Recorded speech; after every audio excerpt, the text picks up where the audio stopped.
It's the only one you've got online anywhere.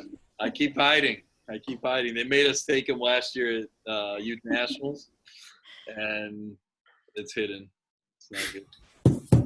So Lauren looks like she was before she got her first assignment. She's all smiley. Millhole looks like he just got left out of jail. Correct. That's correct. That's funny. So at this point, I don't. Oh, here we go. Up on this side. It's over 18. Well, shall we start? 4:02. Another minute, maybe. Melissa, we got Jim. Okay. And Brad, are you in the background somewhere? Brad Evans, testing one. You might have turned it off. Here's our chat box. Here we go. Oh, okay, so Brad's in a call, and I'll handle chats as well. Okay, that's good. All right, so we can go. Thank you everybody for joining us. My name's Tom Turner. I'm the technical director at Ohio North, and this is kind of a cool day because I get 3 of my old friends and 1 new friend on this call. So Lauren and I just sort of met online, and Chris and Brian and Steve Milhone. We've been around the soccer world for long enough. So we wanted to put a session on that talked about refereeing, and the view from the center is what we decided to call it. We've got perspective on the game, a lot of experience with the older heads, and we've got 2 of the younger referees who are becoming growing stars in their own right, which we're excited about. And we're going to spend the first 30 minutes, give or take, with Chris and Brian, and then move the focus on to Lauren and Steve. The chat room is open. I think we have just enough people. If someone would actually like to put it right in the chat room, and then come on in. This is my first time actually running the thing fully in control here, so there may be a point where I'm supposed to push a button that says, let this person talk. I might not get there. So, what just happened? You hit the end of your 1-slide PowerPoint. That's not good. Go back. How does that work? Oh, down here. Okay. So anyway, we'll start off with our 2 veterans, Brian and Chris, and maybe if you would, Brian, if you remember, just go back and just briefly, how the heck did you end up in refereeing? Yeah, so, funny story. I was 15 years old, and my parents said I needed to get a job. Options were work at a grocery store, work fast food. And I said, wait a second, I got something else going on. So I lived in Parma, but went to the North Royalton new referee course. And I think there were about 20 people that took the course. Back then it was 2 days, all in person, overhead slides, probably 300 of them. And somehow passed that with the 83 on my first test. And then started reffing at tournaments. So I was I kind of refereed lower level stuff for a while. And then I remember getting assigned my first state cup by Wayne Wilson. And it was at Lodi.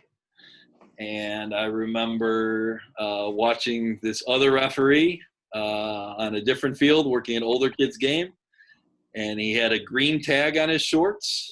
It was a big no-no back then, but he didn't care.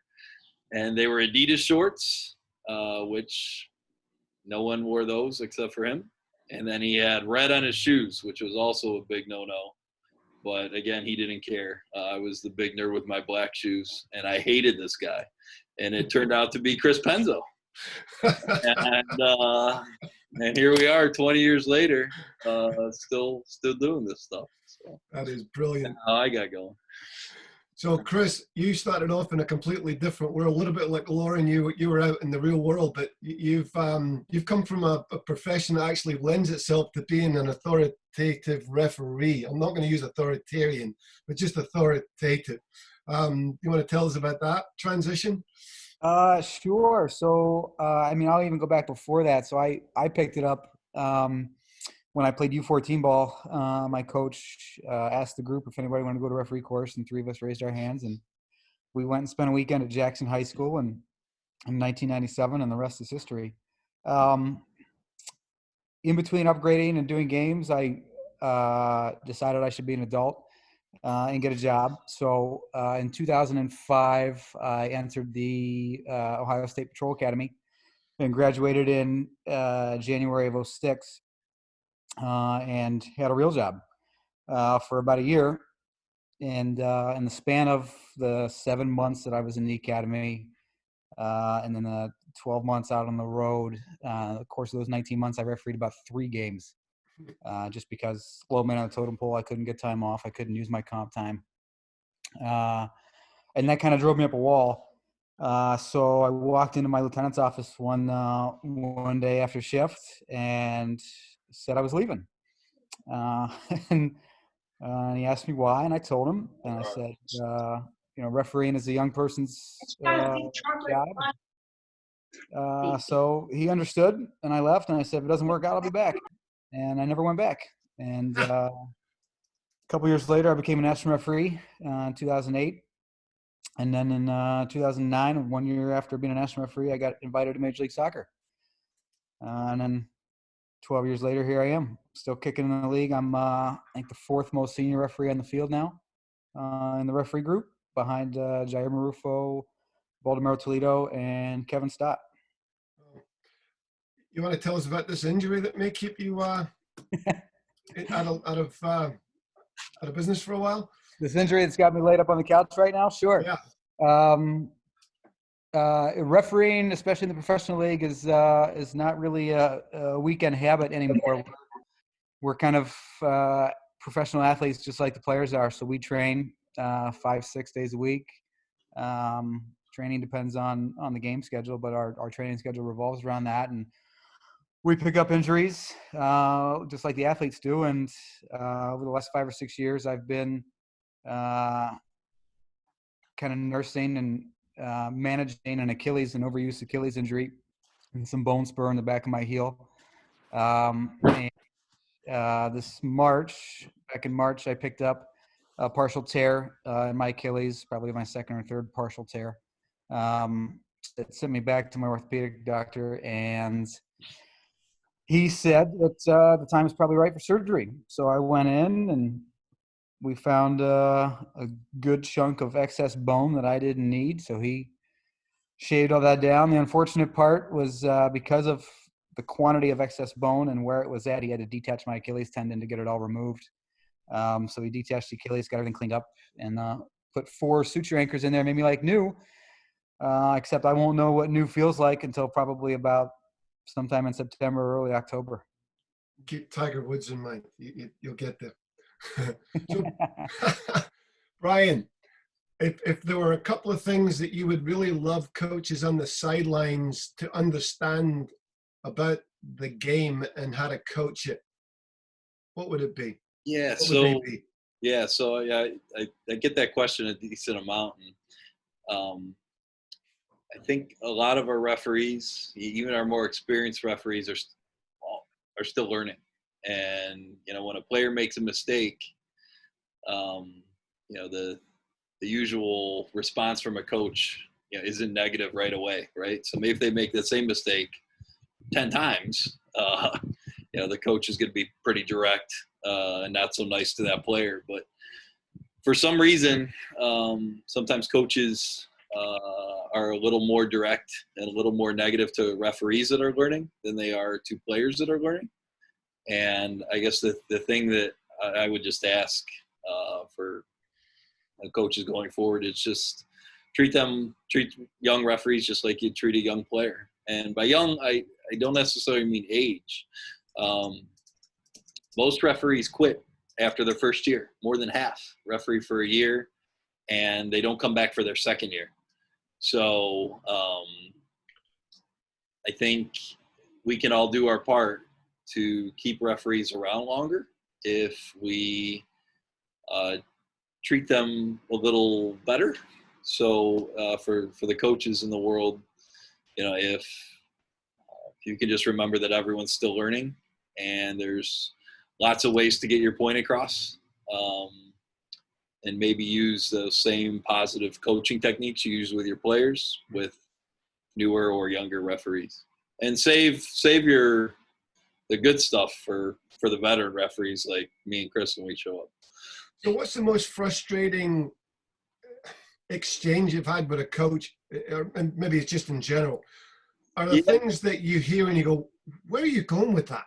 Yeah, right. So, my favorite is on a day when it's terrible Northeast Ohio weather and it's freezing cold and it's raining and the field is muddy, and I'm actually out there working hard, and I get a coach that says something like, "You're only in it for the money."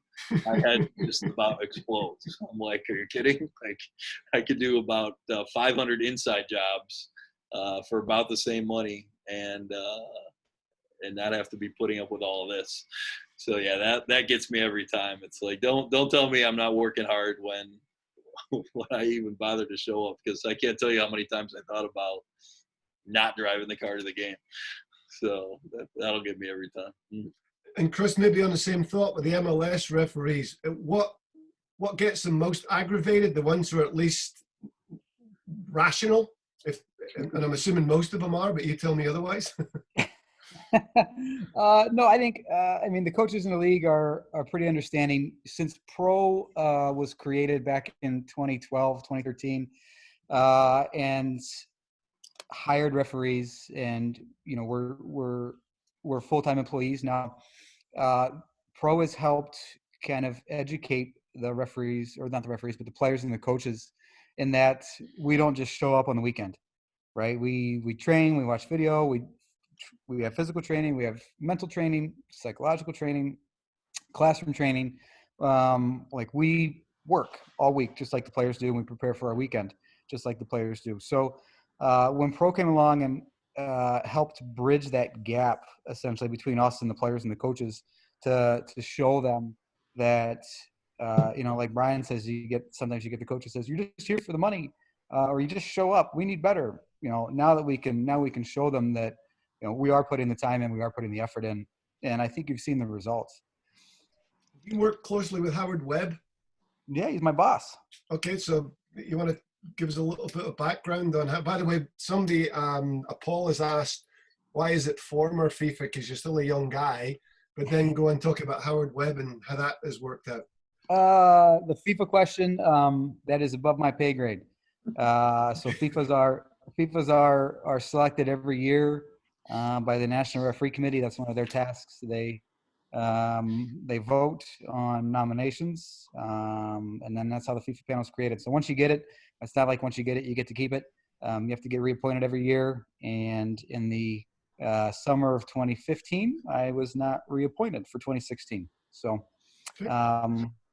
that's where I'm at. So in regards to working for Howard is a breath of fresh air. It's nice to have a general manager that's fresh off the field from active refereeing. He understands both sides. The nice thing about Howard is with us, he's very open and transparent. And when he can support the referees, he can. And when he can't support the referees, when we're just black and white wrong, he tells us we're black and white wrong. And most of the guys in the group are pretty mature enough to be able to know when that's coming and when we're wrong. Because, if you can't effectively critique yourself and reflect, then we're not doing our jobs, to become better officials. Excellent. And he's an imposing physical figure, at least he looks like from the outside. Is he as tall as he looks, or is that just TV? He most certainly is. Big guy, a lot of muscles. Brian, what have you learned that's changed your player management style? What do you do differently as an experienced ref that you didn't do when you walked out as a 20-year-old? Yeah. So, when I first started, my first instructor in refereeing said, "You're young." I was super skinny, and I was 15 years old. So he told me, he said, "Hey, you're going to work with a bunch of adults and kind of people that aren't going to respect you. So you need to blow your whistle really hard, and you need to point really firmly, and you need to not take crap from everybody." So I kind of started off trying to be a little bit tougher than I was. And I realized that, maybe that didn't suit my personality. So I started to work at managing people and getting players and coaches to realize why I was doing what I was doing. And it became a lot more fun because every time I referee, it's like a game within a game. So how does, Lauren's going to respond differently than Steven? And real quick, Steven's story about that, he was one of the best players to come out of Ohio ever. So you had to play for his, you had to manage his ego. So it was always, Steven, you're really, really good, and I know you're better than that. So, can you do me a favor and be careful how you go in for that challenge? On those rare occasions, he would actually defend in any way. But the way I would manage him would be different than Lauren because I didn't need to feed her ego. So that became fun to me. And that's kind of what changed. When I started, I would always manage everybody the same. And it was a real authoritative kind of I'm in charge way. And then, lately I've figured out that refereeing's a lot more fun when you try to manage people individually, kind of the way that works best to get what you want out of them, if that makes sense. Experience is a wonderful thing just after you need it, right? Good answer. We've got 3 questions. What was the toughest game you've had to referee? So, Chris, if you want to hit that one, and then we'll come back to Brian. Sure. Toughest game for me was probably the Red Bulls Toronto second leg Eastern Conference. Is it semifinal? Yeah, 2017. I can't remember. 2017, I believe, in Toronto. So it was, that was the game where I sent off Josie Altidore and Sasha Kleshin at halftime. In the story, did they deserve it? I mean, yeah, they fought in the tunnel. So In the story. yeah. Brian? I can't top that, not with names, but I'll give you a good youth soccer story. So I was at youth regionals the year that I come back from doing the national championships. So I'm kind of like the big man, on campus, whatever. Everyone's coming to watch my games. And I've got this U19 boys game between Chicago Fire Juniors and Carmel. This is, a while ago, so this is pre-development academy or any of those other things. So this was really, really good stuff. And the first 5 minutes of the game, the field was wet. So there's a player for Carmel that's got the ball, and he's dribbling along the touchline right in front of the Fire bench. Right in front of his own bench. So as he's going in front of his bench, the coach is standing back maybe 5 yards from the touchline. So the player's dribbling with the ball, and here comes a player from the other team, and he comes from behind, and he fouls him, probably the hardest foul I've ever seen. And the victim of the foul, his coach, is standing 5 yards away. He sees this happen, and he starts running from his position back by the bench up towards where the foul happened. And because it's early in the morning and the field's wet, the coach actually slips, and he the coach 2 foots the player that fouled his player. So I've got a red card to the opposing player for the initial challenge, and now I have to throw out the coach for accidentally, but whatever, 2-footing the opponent. So that was a crazy start to a game. That was at regionals. And that turned into a really tough game to ref. So as you can imagine, on the radios, someone said, we just had a coach thrown out for 2-footing a player. So every golf cart in the world came to watch the remaining 85 minutes of this game. So that was a pretty tough game for me. I hope maybe you should tell the youngsters here to start writing the notes down so they've got a good book at the end of their career. Because I've made so many mistakes. Just don't do what I do. It's fun. All right, let's see. Eli wants to know, what FIFA law do players most misunderstand? And maybe if the top end, there's a different answer than the youth end. What do you think, Chris? Yeah, there most certainly is a different answer. At the top end, nobody has a clue how video review works. I can't tell you the number of times players in MLS have come running to me asking me to review things that aren't even close to being subject to review. They think we can just go to the monitor. They don't understand why we don't go to the monitor sometimes, even though we give these presentations in preseason and explain to them line by line, word by word, how video review works and when we go to the monitor and everything else that goes with it. As a more general answer, probably, I mean, it's a toss-up between offside, law 11, or law 12, fouls and misconduct. I was going to say handball. Yep. I think that's the toughest law to understand. It used to be easy. If it looks like rugby, it's a foul. Yep. Yep. Not anymore. Yep. Yeah, that's amazing. So how, for both of you again in turn, how has your game awareness changed over time? What are you now paying attention to that perhaps you wish you had done, or just knew, what experience tells you, look for these things, react to these? So let me answer first, then Chris can take over, because Okay. I'm not even close to Chris's level. But when I first started refereeing, I had no game awareness. Parents would yell, and I would be like, oh, sounds good. I'd blow the whistle, right? So for the most part, if there wasn't reaction, I wasn't calling it.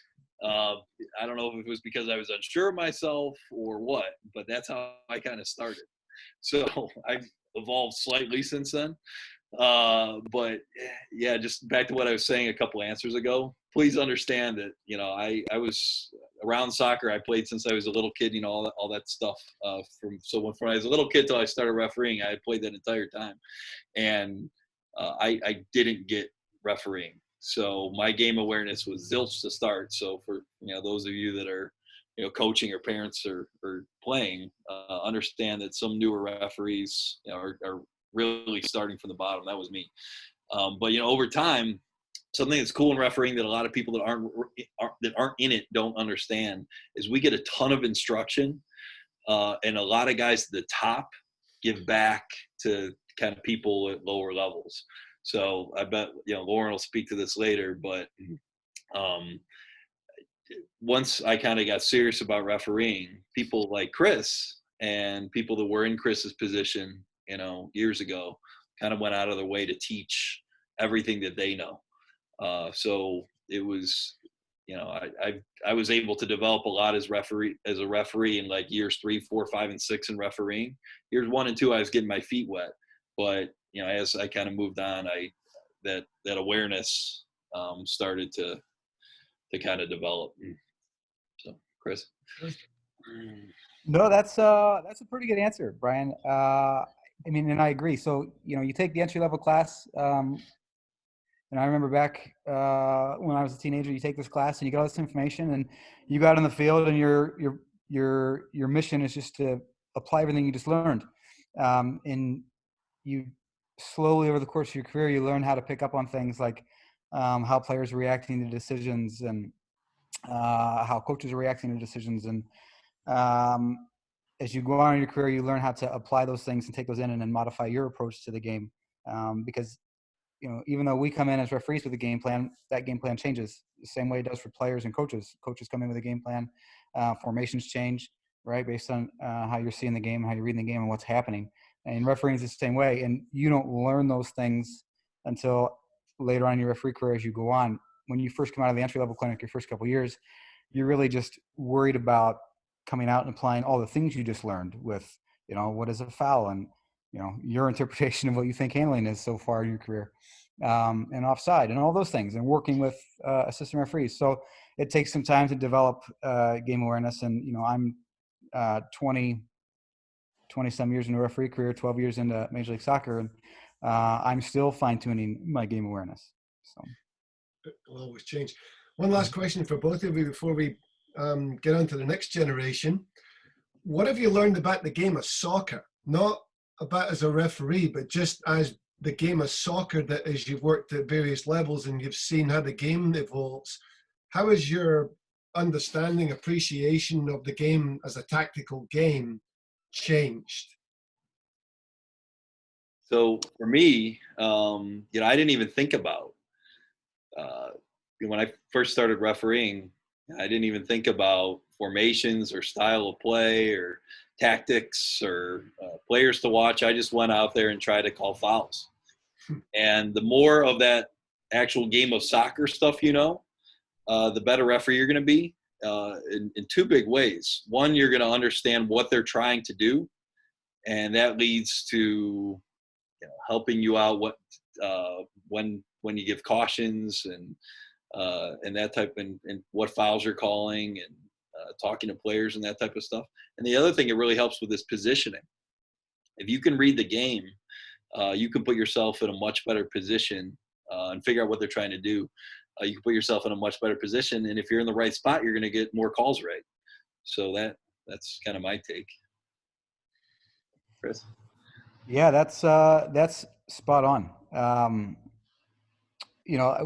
I agree with Brian, and we do it in pro. We have we invite coaches to come to our training camps, and we have coaches come a couple times a year, and we talk about the tactical side of things, the technical side of things, and formations. And two of our video analysts on staff at Pro spend a good bit of time cutting clips for us in preparation for our games. So, as I've developed and progressed in Major League Soccer, we've spent more time on the tactical side of analyzing the game, and you can see the results when we go out and we referee, because the referees are better prepared.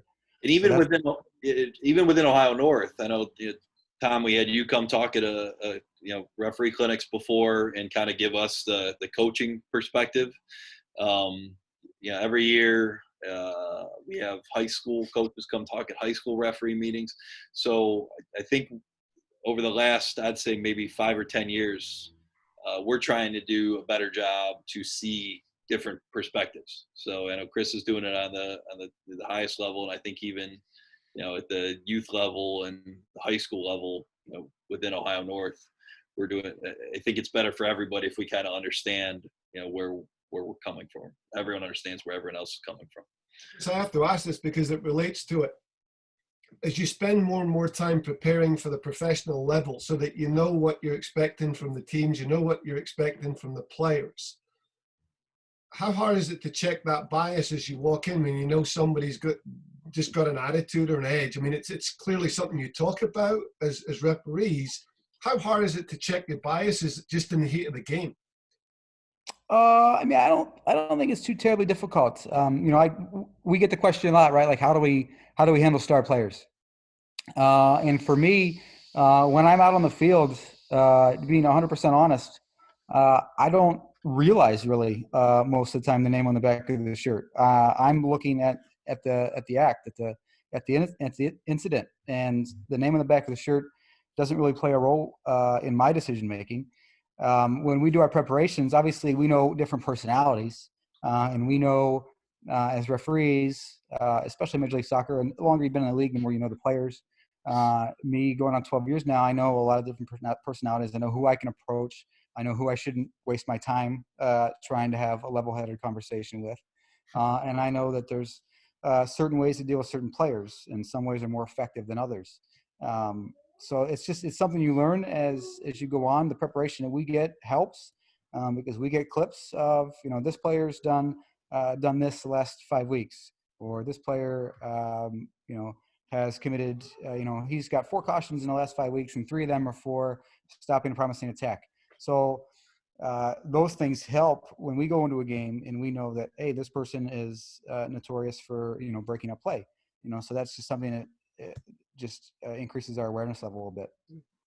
That's good. Well, thank you. That was good from the veterans. Lauren and Stephen, your turn.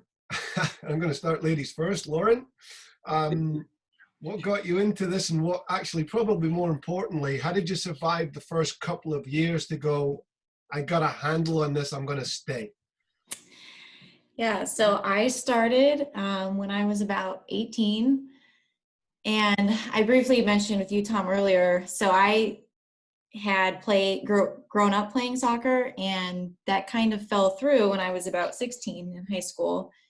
So not being around the game for a couple of years, I wanted to get back into it. And so at the time I was working in fast food, and I thought, I could handle a second job. So I actually went out initially to not even certify as a referee, but to be one of the referees that wears a little t-shirt and carries a whistle doing like 6-year-old kids on Saturday morning. And I had a friend of mine who ironically didn't even play soccer. She told me, hey, I heard if you actually certify, you can make a lot more money. So I looked into it, and I took my first class, and I started for the first 2 years really doing very basic young kids, not really much of a high level. And after about 2 years, I was absolutely going to quit because I was very sick of getting yelled at all the time.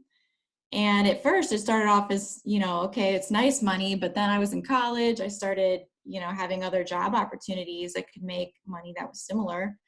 And I sat there and thought, I go out there and run around, and sometimes the weather's not fantastic and I'm getting yelled at all day long. So why do I do this? I didn't feel appreciated.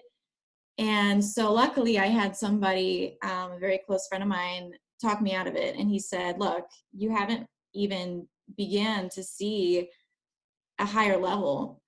And he told me, no matter what, just don't quit. Even if you recertify and do one game next year, just promise me you won't quit. So I recertified. And that spring was actually when Brian gave me my first state cup game. And I hardly really even knew what state cup was at the time and how it fed into regionals. And that year, I was lucky enough to be invited to regionals. And so that was how I really started to, okay, my eyes opened up a little bit to, wow, there's actually some pretty neat stuff out there and some pretty cool events, especially for youth players. And so I went to regionals that year, and I completely came out of it with a totally different mindset. And I thought, wow, working with other referees, especially from other states, and we all share this passion. It became really, really cool and really fun. And still being around the sport that I grew up playing and grew up loving was really awesome. And so that was totally what changed my mind. Congratulations for surviving long enough to now have a passion for it. So Stephen, I think Brian mentioned before, if there was a more accomplished player out of this area, there's not, it's a very small, short list. But now you're in refereeing. What happened? Yeah, first of all, that was rare. I don't usually get a compliment out of him, but thank you, Brian. So yeah, I grew up playing soccer my whole life. Played club. I played for Challenger. Went to regionals, nationals, did all that. Played at Ignatius, won a couple times there. Then went to college, played at Xavier my freshman year, Cleveland State my second year. And then I had an injury, a back injury, took some time off, ended up rehabbing. Millard always bugged me to be a ref. I told him I'd never do it. Finally, he got me into it. I went to a class. And then, yeah, ever since I've been reffing. I went and did my high school license, did my first year of high school last year. And yeah, there's so much that goes into it. I mean, I go from yelling at him all the time to now it's like, wow, okay, you get out there on the field and there's a little more to it than just blowing your whistle. So yeah, that's kind of where I'm at now. And it's crazy. Like we've been doing these webinars and just listening to other refs, higher level refs, and just all that goes into it. So it's been quite the learning experience. So as an accomplished player, what were the challenges as you walked on the field? Because now you've got a whistle and you're thinking all the things that people gave referees abuse for. Now you're coming at it from the other side. You've got a really good playing background. You're going, oops. So what was going through your mind as you now adjusted to being Stephen Milholm, the referee? Yeah, I think first of all, it was all the bad karma from yelling at all the refs that I did, all the abuse that I gave. I definitely have had my fair share already, but yeah, I mean, you learn to take it, and I've learned, especially the last year or so, just to kind of joke with it. And you can joke with some players more than others, same with coaches. So just kind of getting used to that instead of giving it. That was kind of the challenge at first, but yeah, it's been good. Excellent. Lauren, you went to the national championships. Now you've got, as everybody does, we go to a new level of play, and the game is faster. What was your adjustment during the course of that event as you came up to speed with the speed of the games? What was the backstory as you came off of games, reflected, went into the next game? And I'm assuming by some point in that event, you were now adjusted to the speed of play. So what was the backstory that went on to get you acclimatized? I would say because it was very high level and because it was so fast, it was fine tuning your focus on every single play matters. Just because the player has the ball and they're not being challenged, it's such a fast-paced, faster-paced game than lower levels that we had been doing.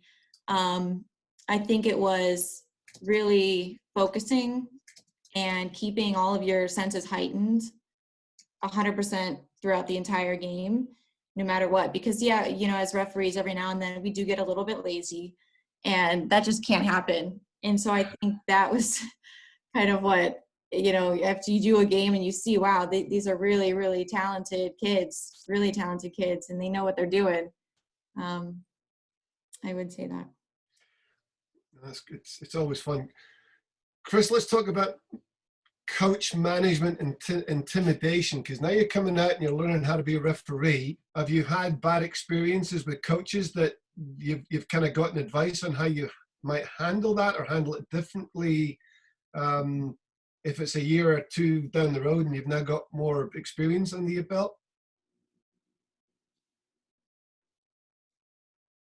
You're on mute. Sorry. Is that for me or Stephen? Stephen. So I thought you said Chris. What was the question? Oh, did I say? I'm sorry. Excuse me. Yeah, you weren't listening.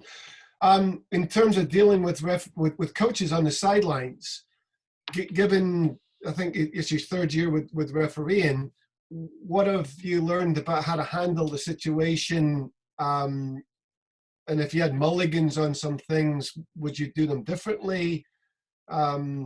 Just you're coming into it now. You got voices on the sidelines that sometimes aren't particularly friendly. Yeah, for sure. So luckily, I mean, I know a lot of the coaches still in the game. A lot of them different clubs that I've played against that I'm reffing now, and I have a good relationship with a lot of them. So for the most part, it's pretty easy to go and have a conversation, whether if I might have missed a call or if they didn't agree with something, and yeah, just to go over and kind of talk to them and see what they thought they saw and kind of just tell them what you saw. And there's sometimes when you have to admit that you might have missed it. And I think coaches, they appreciate that when you are wrong and you can say, look, I missed that one. So yeah, I mean, for the most part, I haven't really had any bad experiences with any coaches yet. So yeah, it's been pretty good so far. Lauren? You want me to repeat the question? I'm sorry? You want me to repeat the question? No. Yeah, okay. Yeah, coach management. Right. I think when it comes to coaches, a lot of times, it's best to fight fire with water. And I think just with experience, you get used to a lot of times coaches have these emotional outbursts and they're not completely thinking through.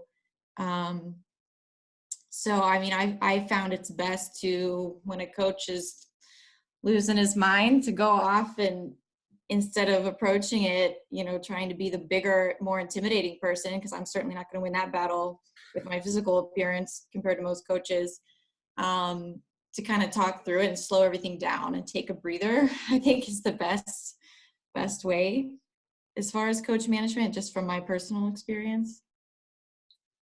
As either of you, again, has anybody got you upset to the point of frustration? I wouldn't say tears, but just to the point of frustration where you've got to be a bit more professional, and you probably you have to be more professional, but you really don't want to be. Right. I think for sure. And when that happens, what I do is you can't let it get to you during the game, but I certainly reflect on it after the game. And there's been plenty of times that I've walked away from a field and a coach certainly did not make me very happy during that game. And I will, luckily I have a pretty good support system. And so I'll call my other referee friend and we'll just vent about it, to be honest. But during the game, you just can't let that stuff get to you. But certainly it does take, referees we are human, and that stuff does sink in sometimes when people say things in the heat of the moment, for sure. Stephen, what has helped you from being a player as you think about how you're managing or officiating a game? Where does your playing side help your refereeing side? I think being able to recognize fouls, my instincts for recognizing fouls are pretty good just from playing over the years, and put myself, positioning is a big thing, and I've worked on that with Miller a little bit, but being a midfielder, you're always putting yourself in the right position as a player, getting around the ball, and now it's kind of the same thing when reffing, except not exactly on top of the player where I would be if I was playing. So I think just getting better at my positioning and just recognizing different fouls and looking for little things that as a player I'm not looking for, because you run around the field, but there's so many little things to pick up on and things that players do that you might not catch otherwise. Do you get frustrated they're not as good as you were? No. I'm assuming you both do boys and girls. Yeah. Stephen and Lauren, right? You do. So Yes. Give me the differences between working with the genders. Lauren, I think since you're probably first up on this one, just working across the genders, what are the differences you're finding? Do you mean as far as from the players, or whatever perceptions you have? Because it's, you're working, sometimes you got a boys game, you got a girls game, men's game, women's game, whatever. And are you finding differences that impact the way you see or manage the game? For sure. I think there is a big difference between dealing with boys and girls.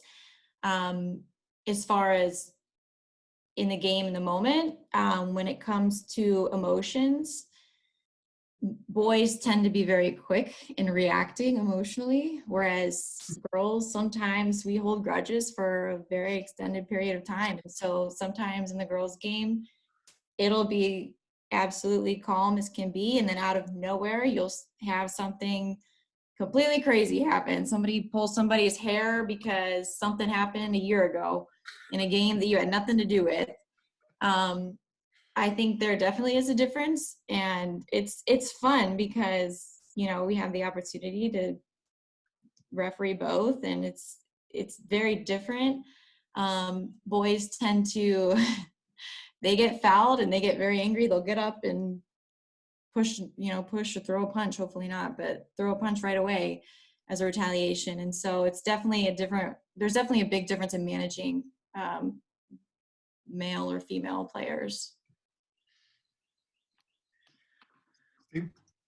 Yeah, for sure. I mean, for me, just the games that I've done so far, I realized that for me, the girls games are a little bit harder because when they're fouling, it's not always as clear as the boys. The boys are coming in hard, and when they're trying to hit someone, they're trying to hit someone. The girls will maybe do something when you're not looking, or maybe scratch, pull, whatever. So it's being aware at all times. So yeah, I think the girls for me are the hardest, but I've gotten used to it.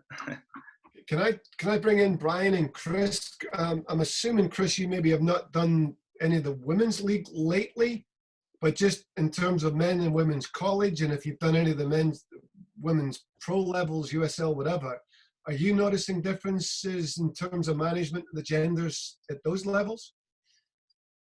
I haven't worked many women's games the last couple of years. The last I did, it was I would do a handful of college games. Tori, my wife, some of you may or may not know, is a very active referee in NWSL. And also in women's college, she worked the Women's Division I National Championship in San Jose last year. And then she also works in USL Championship. She has a fabulous presentation that she's given probably half a dozen times on the differences between men's and women's. And one of those big differences is how those two types of players react differently.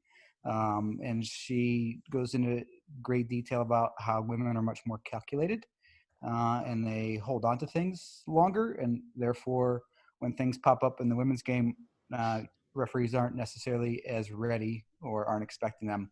And then vice versa, in the men's game, things are much more immediate. The reaction is much more immediate, and then the guys let go of things. So they deal with it, and then it's over. So that's the biggest difference that I see when it comes to managing the two different types of players. Let that one go, Brian. Okay. Great question from John Orozco. He said, last week, Janet Rayfield said she felt that referees treated her differently as a female than they treated her male counterparts. And I think she gave a specific example that she felt there were things that the males could get away with saying to a referee that she wouldn't get away with, which is a really interesting observation. And she's asking if anyone can relate to that perception from Middle Inn. I don't know if does that resonate with anybody? That's a good question. And I actually have refereed her games before, so this will be an interesting answer. You know what's funny? I think referees have egos at the level that she coaches at, and I think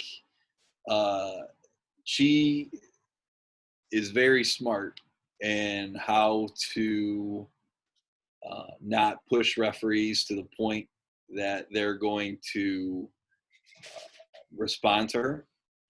And I think some coaches that she coaches against, males, aren't as good as she is at knowing where that line is. So for this specific situation, I don't know if I've ever treated a coach differently because of their gender, but I think I have treated coaches differently because of their experience. And someone like her who's extremely experienced, I give much more rope to, probably more than she realizes, than someone who's a newer coach, because I think it's a respect factor. Mario Gerhardt is the coach at West Geauga High School, and he's been involved in youth soccer, for 50 years. And if I'm refereeing one of his games, locally, I'm going to give him a lot more leeway to deal with his players, his parents, whoever, than a 23, 24-year-old first-year coach. So I think to Janet's point, I bet she could probably push the envelope a little bit more than she does, and because of her experience, I bet she can get away with more than she thinks she can, which might not be good, but I think that's kind of how things are at the moment. But by the way, just in context, Steve Milhone, Janet Rayfield's a coach at University of Illinois, and she's been there for 18 years, and she was on last week. But when you look back into her playing career, the only two people in front of her on the scoring charts at North Carolina are Mia Hamm and April Heinrichs, and she comes next. So in terms of someone who stepped into the game from a doesn't get much thinner air than that, so it's pretty cool. Can I ask the youngsters, relatively speaking, Lauren, you mentioned the financial side of this. When someone's coming into refereeing, what did that mean for you when you're thinking, I can make how much a game and I'm making how much at McDonald's? What was that calculation like? Yeah, compared to when I first started off, I mean, compared to like the fast food industry at the time, I mean, refereeing was triple, maybe quadruple the amount of hourly work. Um, you know, I started off in fast food making $7 an hour, and refereeing was more like 20 something. So at the time, I mean, it certainly was, it's a really good way to make money. And you know what? It's even better when you can make money doing something that's really fun and you don't even realize it's a job because it doesn't feel like a job. So I think certainly for young players who are thinking about, you know, at that age, 16, 17, 18, who are thinking about maybe having their first job or their second job, refereeing is a very, very good choice. And Stephen, let me come to you on this one. Could you have played and refereed at the same time? Maybe if I was playing, you could ref like youth, like super young kids, but it's kind of hard to ref games, especially if you're playing anyone around your age. So I'm not quite sure if Brian would have let me do that, but I think I could have, but I don't know if I would have been allowed to. So maybe picking up on a Saturday morning in the local rec league or something like Lauren did with the youngest kids. Right. Gone off and given a Saturday morning or a Sunday morning, done 2-3 games, picked up $60-80, and then you're set for the week anyway, right? For sure. Yeah.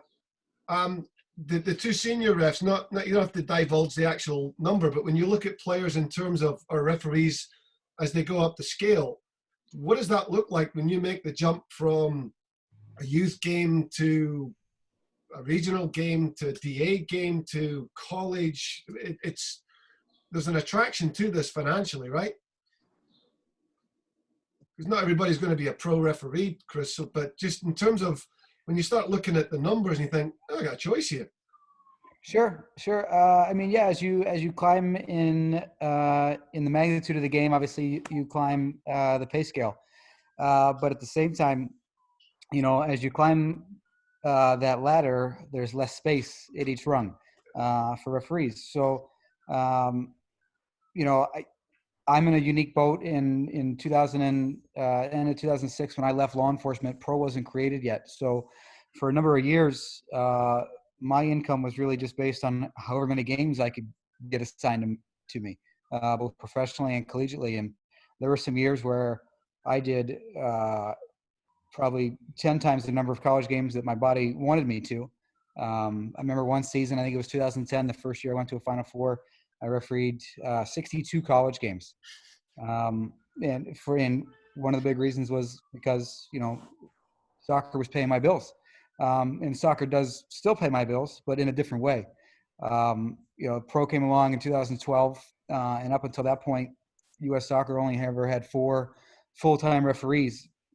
And then pro was created, and originally there were 9 of us that were full-time referees, and then that number continued to grow. And now in 2020, we're up to somewhere around 24 full-time referees. The assistant referees are technically employees. They get a retainer, and then they get paid per game, but they don't essentially make a full-time wage. So most of them have another job. But there is money. I mean, people can make money collegiately. There's guys that work a lot of college games and make a good amount of money doing it. We're not on the level that maybe college basketball referees or college football referees are at collegiately, but it's not bad money. But like I said, the higher you climb the ladder, the less space there is for everybody. So it's I give that talk to plenty of referees as I travel around the country and I do instruction across a number of states. They ask me, you know, if they should put all their eggs in that basket, and that's a hard question for me to answer because everybody's situation is different. And I took a chance and it worked out for me, but it might not work out for everybody else. So everybody's situation is different, and if a young referee wants to put his eggs in that basket, it's you know, you're taking a chance for sure. You know, and kind of at the lower levels, the money's good. The hourly rate, I don't think you're going to beat it. A lot of it is cash. So Although not apparently that may be changing with the COVID exchange of money. that's a good point. Yeah. So yeah, now, but another really good thing about refereeing that maybe you don't quite have if you're doing coaching or if you're still playing is you don't have refereeing. You have a lot of flexibility. If you don't want to work on a weekend, you can block that weekend off. If people are in school and they take a heavy course load one semester and they only want to referee 1 or 2 days a week, they can do that. And then, the next semester it's a little bit lighter and they want to referee every day. They can't. So, so the money's pretty good. But I think that maybe even the better selling point for people that are looking to get into refereeing is it's really flexible. The when you work, where you work, what ages you work, sometimes even who you work with. Steven, when I kind of got him into refereeing here, one of the selling points I had was you can work your refereeing schedule around the other stuff that you're doing, and he's actually somehow a really good student. So if he's got, finals and he needs to study, for the 2 weeks before finals, he doesn't work that much. Now it's the beginning of a semester and there's, not that much going on academically, and he's able to ref more. So, so the money's obviously pretty decent at all levels, and the higher you go, the better it is. But this flexibility factor, it's probably better than any other aspect of being involved in soccer. Refereeing, you really get to kind of pick your schedule. So we know Lauren's got a science degree, so that's good. Milhon, are you as good a student as he just claimed you were? I'd like to think so. So let me just ask this. Talk about the fitness tests. And I'm going to ask Lauren, just give the people listening who might be thinking about refereeing, what are the fitness tests for the levels that you're refereeing at? And Stephen, more from a personal maintenance concern, because now is this injury in your way? And then we can talk about where it goes to the college level. And Chris, when you come back off of your injury, what kind of challenges are you going to have getting back to MLS shape? So we'll start with Lauren, and this I think will be our last question because we're sort of butting up against time. So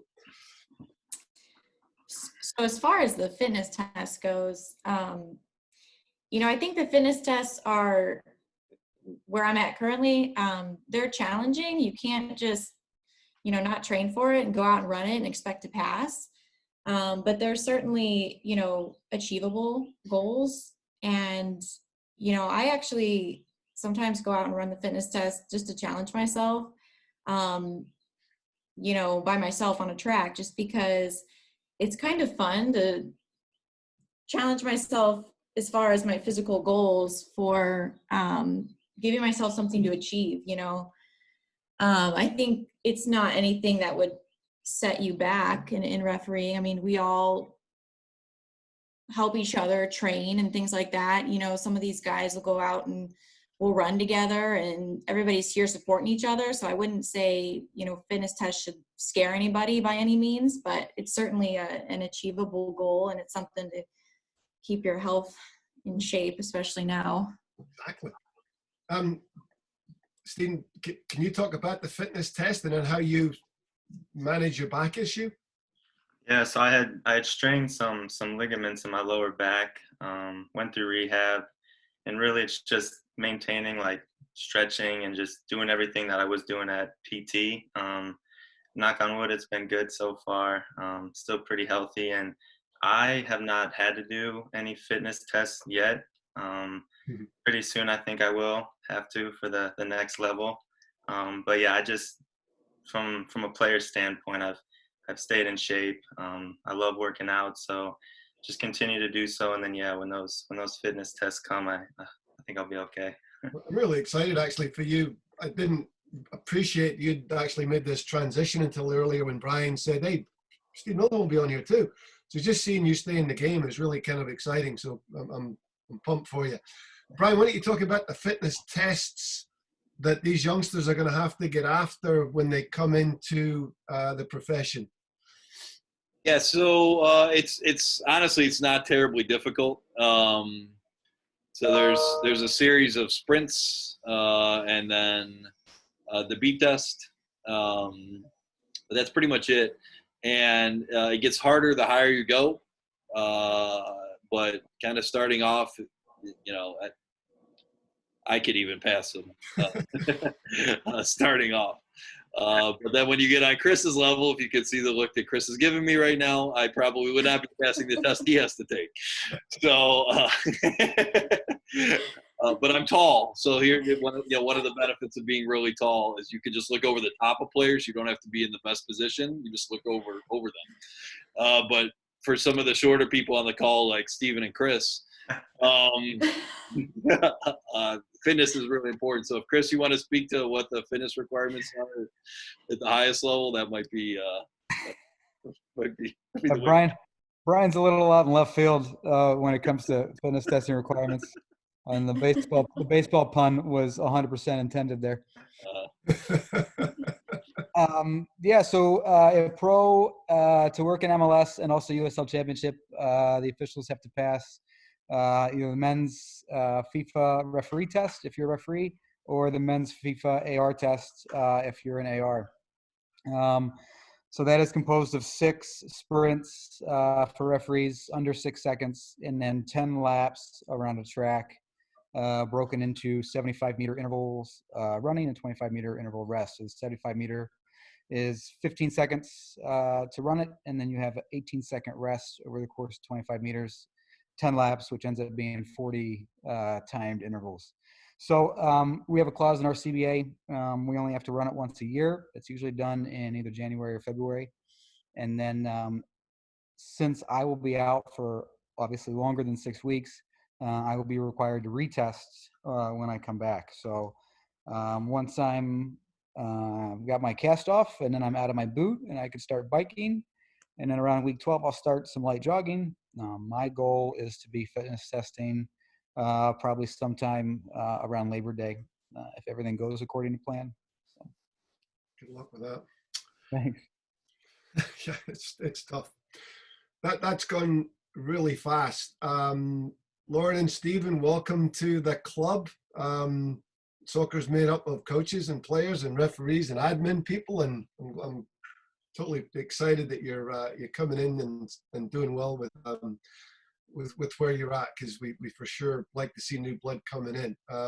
Hey Tom, let me top in here real quick before you wrap it up. Yes. I just wanted to first of all thank everyone for calling in. One of my administrative jobs is I'm the state youth referee administrator for Ohio North, which basically means I'm supposed to keep track of the referees that work youth games and kind of keep an eye on that and grow whatever. But I really want to thank Lauren. And Lauren's awesome. You know, she became a referee not too long ago and flew through the ranks. And she's got a reputation not only within Ohio North but within the region and even nationally already. And that's pretty cool. So you're going to see her working on TV, I think, sooner than she even realizes. And then Steven, you know, this guy, from giving me more crap than probably any player in recent memory, is really dedicated himself to working super hard to get where he's at. And again, this is the start of his 3rd year, so he hasn't even been around that long at all, and he's really good. I mean, he's somebody that's has legit, you know, MLS FIFA potential. So I want to, thank them for doing this. This is, I think, a little bit out of both of their comfort zones. Participating as one of the speakers on something like this, but they were awesome. And then Chris, ever since that day, in 2001 or 2000, whatever it was, and he was wearing those ugly shorts and ugly shoes. The fact that he continues to give back, doing stuff like this, is amazing. And he does it all the time without ever asking what's in it for me. So just kind of in my position as SYRA, I wanted to thank everybody and to keep the Love Fest going. Tom, I really wanted to thank you, because referees a lot of times are overlooked, but they're never overlooked by Ohio North, and they're never overlooked by you and your staff in the office. So thank you for doing this, and I guess I'll let you wrap up. But I just thank everybody for listening to us, and hopefully this gave you a little bit of a different perspective. I think we should just give the kumbaya hug. That's really well said. It doesn't happen much. That's really well said. And I just want to thank everybody for doing this. Just to echo the thought with Chris, we had Brad Friedel on. We've had Shannon McMillan's coming on Thursday. You're on here. It's for people to actually just see and listen to folk who've made it to the top. It just is inspiring for a lot of people. So it's we do appreciate the fact that you took time and have done this for us. Again, Chris, it's as Brian said, you never say no. Miller, it's nice working with you as always, because we're all in the same game. So thank you everybody for being here. Enjoy looking out the window or gazing into space, whatever's next on your calendar tonight. We'll see you on the field eventually. So thank you, everybody. Awesome. Thanks, Tom. Yeah. Great.